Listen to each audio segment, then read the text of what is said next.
Oi, meu nome é Milena Age, sou graduanda de Filosofia na Universidade Federal de Uberlândia e residente na Escola Estadual Freire de Paris, e hoje eu vou apresentar para vocês o tema A Filosofia na Sua Vida.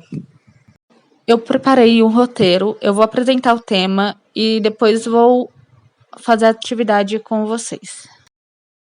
Desde criança, nós sempre questionamos, desde coisas mais simples mesmo da vida. A criança questiona coisas como: por que o céu é azul? Por que nós não respiramos debaixo d'água? Por que as pessoas trabalham? Por que a janela se chama janela? E sabe o que os adultos respondem? Porque sim. Porém, esses porquês são muito importantes. Mas os adultos não vêem significância nesses questionamentos das crianças, pois eles sempre estão muito ocupados resolvendo problemas maiores e mais importantes do que simplesmente responder a pergunta de uma criança. Mas mal sabem eles que uma simples pergunta de uma criança pode muitas das vezes ser uma ciência respondida através da ciência. Então, desde criança, nós estamos filosofando. Então, é importante enfatizar que, por mais impressionante que seja, nossas perguntas tentando entender a nossa existência desde a infância é filosofar. E as respostas, ou tentativas de respostas, podem vir através da ciência, ou então através de outros saberes que nós vamos ver mais para frente. Você provavelmente deve estar se perguntando: ok, nós vimos a ciência desde a infância, então para que a gente tem que estudar filosofia? Qual que é a necessidade disso? A resposta está aí. A filosofia do nosso cotidiano, a gente só precisa de pensar. Basta a gente pensar sobre a nossa existência, questionar os nossos problemas e situações da vida, que a gente já está filosofando. Já a filosofia sistemática, existe uma sistemática nela, que necessita de um aprofundamento na filosofia, e é isso que torna a filosofia interessante. Então, a gente usa a filosofia no nosso dia a dia para nós sermos mais racionais em nossa maneira de agir. E dessa forma, a gente vai excluir as crenças e as superstições da nossa vida. E uma coisa muito importante é, um exemplo muito legal e importante é das fake news. Você vai ficar mais esperto com as fake news. Não vai cair tanto no jogo das fake news. Vai pesquisar a notícia antes de ir lá e abrir, compartilhar, nem abrir, né? Compartilhar para todo mundo a notícia. Agora eu vou reforçar uma coisa. O conhecimento é uma construção. Então a gente pode utilizar várias maneiras de construir isso. Vou mostrar para vocês agora. O primeiro saber é o saber religioso. Ele é construído a partir de crenças supersticiosas, crenças em espíritos, entidades, Deus, anjos. E a pessoa que tem esse saber, ela alimenta coisas não físicas na sua vida. Já o saber científico é o saber mais seguro que a gente tem. Esse saber se baseia na ciência. A ciência, nós podemos ver hoje em dia, por exemplo, na pandemia, no caso, né, nos estudos, para a gente tentar excluir o vírus da nossa vida. Ou seja, o saber científico simplesmente precisa dos estudos científicos.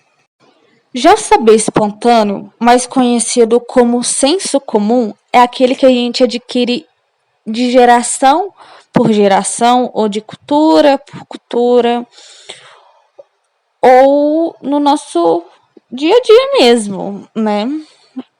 Então, e não tem nenhum estudo científico atrás dele. Um bom exemplo disso é não pode comer manga com e tomar leite. Esse já é uma coisa que já vem muito, que é muito antiga mesmo. Já está associada aos nobres, entre outros fatores, né?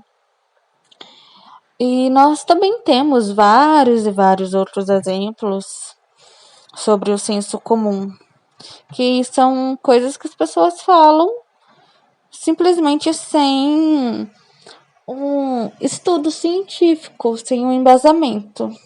Elas só falam porque aquilo foi passado para elas. Uma pessoa aprendeu, passou para ela, outra aprendeu, foi passando, enfim. Já quando nós falamos de opinião, ou doxa em grego, a gente está falando sobre o ponto de vista sobre determinado assunto. E o que eu quero dizer com isso? Eu quero dizer que isto é apenas um ponto de vista e não necessariamente é algo verdadeiro. Ou seja, opinião não deve ser confundida com saber científico. Pois a opinião pode ser verdadeira ou pode ser falsa também.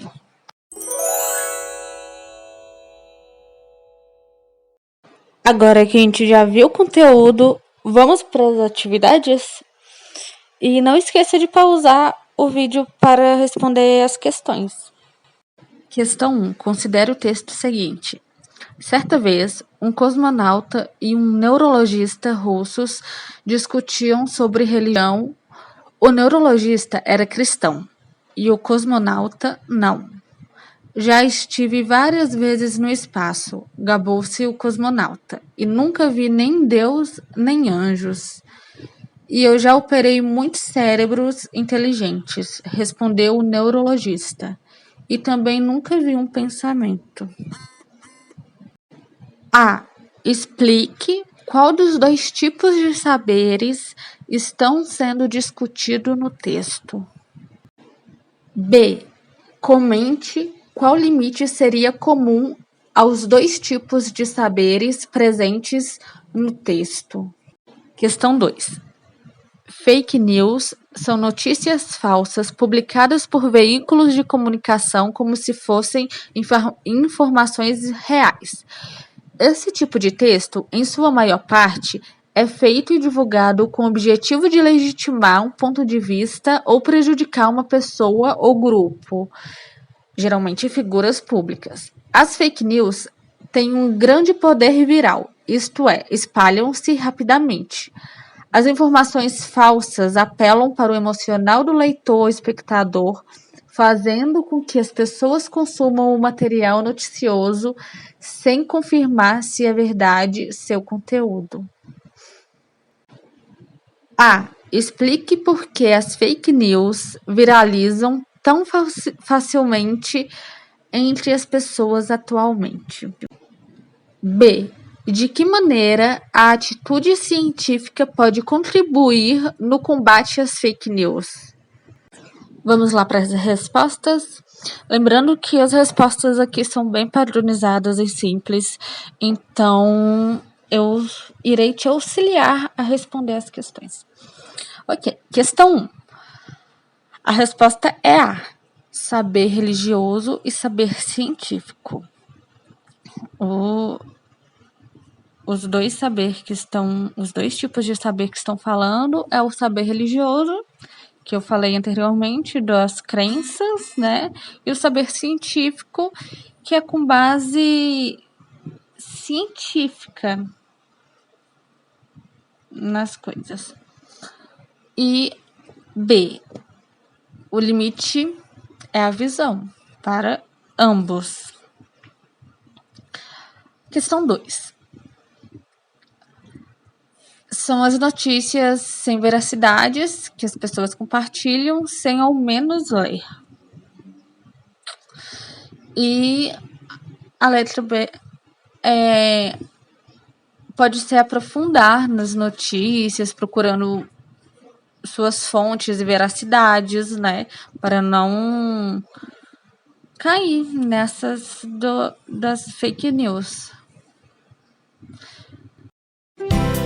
Se você assistiu até aqui, obrigada e eu espero ter te ajudado. Até mais!